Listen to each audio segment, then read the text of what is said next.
Promises strong as a spell, I'll never tell. Hi guys, welcome back to Exmo Lex. A few of you, those of you who didn't actually make it to the end of last week's video, might be surprised to see me today. For April Fool's Day, I decided to play a prank on my followers where I pretended to feel the spirit and decided to rejoin the Church of Jesus Christ of Latter-day Saints. When I filmed that little 4-minute video, I didn't really think that I would talk about it again, but I got such a wide variety of comments and some of them were so interesting that I had to talk about it. For anybody wondering, I did watch that video after editing it, and yes, it was excruciating. Absolutely cringeworthy, painful to watch.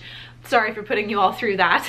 But I did also laugh, and based on the overwhelming majority of the comments, most of you did too. I did see like a few comments from people who thought that I was being insensitive, and somebody actually said I was being cruel. And I gotta be honest with you guys, if you thought that that little joke I played was cruel, you probably should not be following me at all. On this channel, we sometimes use humor to help us cope with our religious trauma. A little levity doesn't hurt sometimes, and after all, I long ago broke my covenant to refrain from loud laughter. Alright, now here's what I really want to discuss.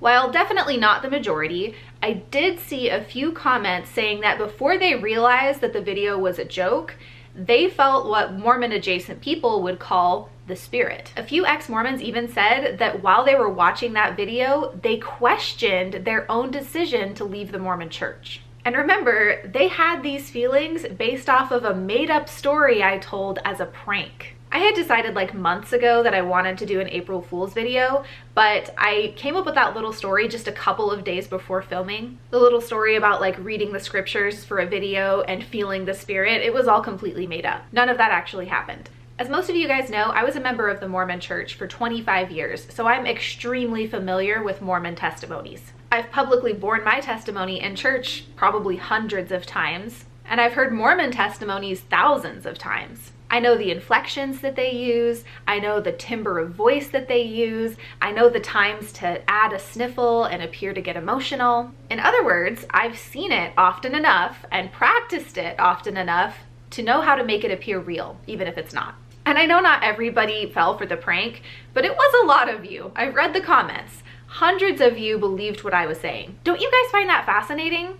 And I'm just an average person with a fairly small YouTube platform. Imagine, or for those of you who have been Mormon, remember what it was like to listen to somebody like Gordon B. Hinckley or Henry B. Eyring get emotional and bear their testimony. Someone you look up to, someone you believe is a literal prophet of God.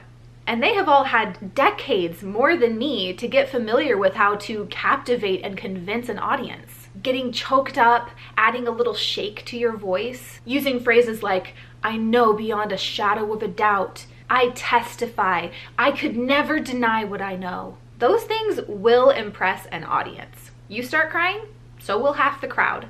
Most humans are very empathetic creatures. It really is easy to see how somebody that is charismatic and good at public speaking could capture the hearts of the people around them and convince them to believe something. It's personally one of the things I added to my shelf as I was starting to question and leave the Mormon church. Watch videos or read sermons by people like Jim Jones, Warren Jeffs, Marshall Applewhite, David Koresh, Joseph Smith. They are remarkably similar, even if they were teaching their audiences completely different things. And don't just take my word for it, do your own research. I'm just a person with a camera and quite a bit of experience being in a high-demand religion. Finally, I just wanted to let you guys know that I will not pull a prank like that on you again. I had to do it once, but I'm usually not the prankster type. However, I do think that we turned this little prank into a very important object lesson. Feelings are not proof of anything. Feelings can be easily and purposefully manipulated. Feelings are not a good measure of truth. Thank you guys so much for watching, and special thank you to my patrons for supporting the channel. I appreciate you guys so very much.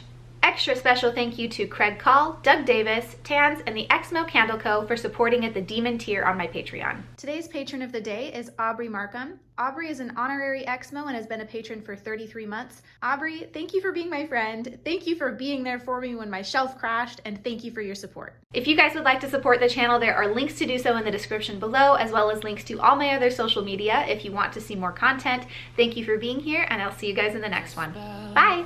I'll never tell. Yeah, I like you, that's for sure. Never have to close the door. Been time of year before.